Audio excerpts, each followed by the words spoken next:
Hello everyone, if you're new to Canada and you have little ones about to start school here in Ottawa, this video is for you. We'll talk about what you need to know to get your kids ready for kindergarten or grade school and how it's different from what we're used to back home in the Philippines. Konting background lang if you are new to my channel, dumating kami dito sa Canada a year ago and family of 3 kami at kasama namin yung anak ko. And at the time of our visa application, he was only 4 years old and so he was granted a temporary resident visa or TRV. Then dumating kami dito sa Ottawa, Ontario. He was accepted as kindergarten 2 since 5 years old na siya nung nag-start yung class. And now he is in grade 1. So let me share with you the things that I know and yung mga experience na din namin dito sa school sa Canada. Well, first things first, here in Ottawa, there are two main school boards, the Ottawa Carleton District School Board and Ottawa Catholic School Board. So if you're looking for a public school, you'll probably be choosing between these two. Both elementary and high school in Ottawa are publicly funded and free for residents of Ontario, even for temporary residents. So we do not need to pay for the tuition fee for our children to attend these schools as they are funded by the provincial government through taxes. The Ottawa Carleton District School Board is secular, meaning it's not associated with any religion. Ottawa Catholic School Board naman, on the other hand, incorporates Catholic teachings into its curriculum. So if religion is important to your family, that might influence your decision. Catholic yung buong family namin, so we decided na sa Ottawa Catholic School Board or OCSB siya mag-aral. Although I take note ko lang that you are welcome to enroll your kid in a Catholic school regardless of your religion. And this information is found sa website nila. One important thing to know is that your child's school is usually determined by your home address. Both school boards have designated school zones, which means your child will be assigned to a school based on where you live. To find out which school your child will attend, you can use the school board's online school locator tool. By entering your address, you'll see the school your child is eligible to attend. And this ensures that your child is attending a school that's conveniently located within your community. Now, to enroll your child, you need your proof of Ottawa address, proof of child's name, your immigration documents. In our case, nag-submit na ako ng registration para sa anak ko while nasa Pinas pa lang kami. And sakto din kasi yung dating namin kasi official start ng school year. The school year typically starts in early September and runs until June or end of June. Dahil may kamag-anak nga kami dito, madali para sa amin na makapag-obtain ng Ottawa address kasi ginamit namin yung address nila. So beforehand, alam ko na kung saan yung school na malapit sa amin. So to register, just go to the school's website and doon makikita mo yung registration link. And lahat naman dito digital na, so kahit wala ka pa sa Canada, pwede mo na siyang gawin. It's also important to have your child's previous school records, especially if they're transferring school from the Philippines. Pati yung mga immunization record, dapat up to date. So paglapag nyo sa Canada, make sure to visit your local health center para mabigyan yung anak nyo ng mga kailangan niyang vaccines. So ito yung mga immunization requirements for school according to the Parenting in Ottawa website. And these are all free, okay? May mga vaccines kami na kinuha sa Pilipinas bago kami umalis. And sayang yung binayad namin noon sa Pinas. So don't make the same mistake when you can get these vaccines in Canada for free. In Canada, the teaching style is very interactive and student-centered. For kindergarten, the focus is more on play-based learning, where kids learn through activities and play.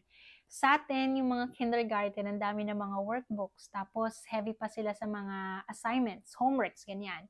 Although, syempre, meron din naman dito mga group activities, hands-on projects, and traditional lessons. Pero, mas relax kasi dito. So, there's less emphasis on exams and more focus on individual progress and creativity.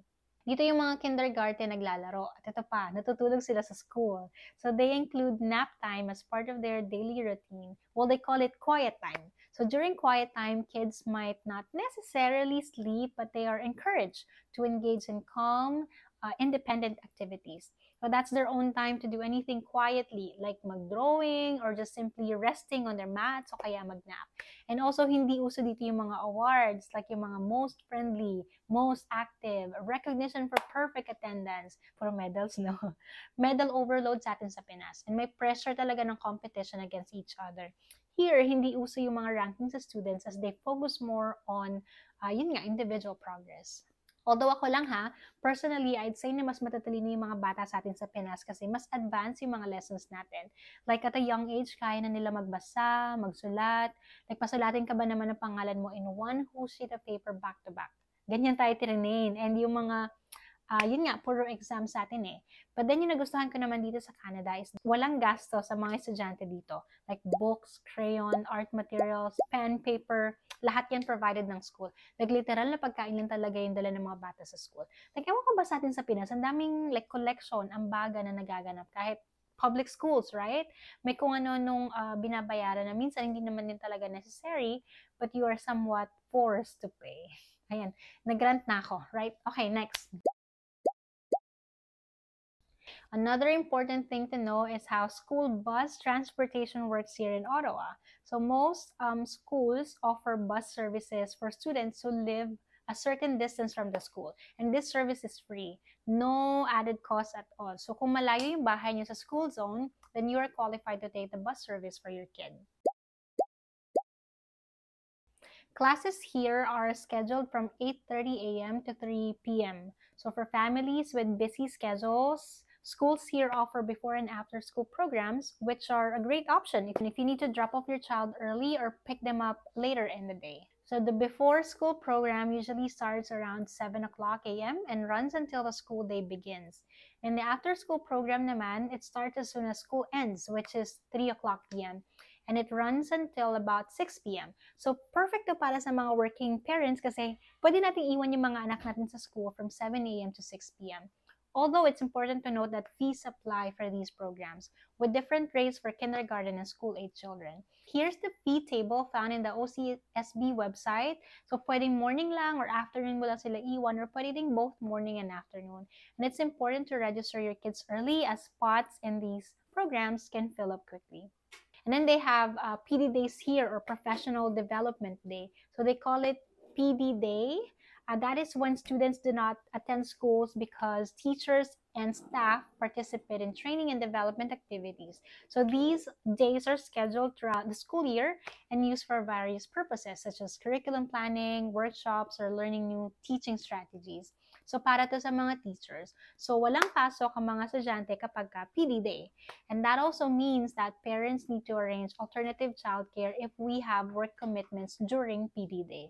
So that's it, and thank you guys for joining me today. If you found this video helpful, make sure to subscribe to my channel and give this video a thumbs up. I hope this video helped you understand or at least get a little information about schools here for your child. If you have any more questions, feel free to drop them in the comments below.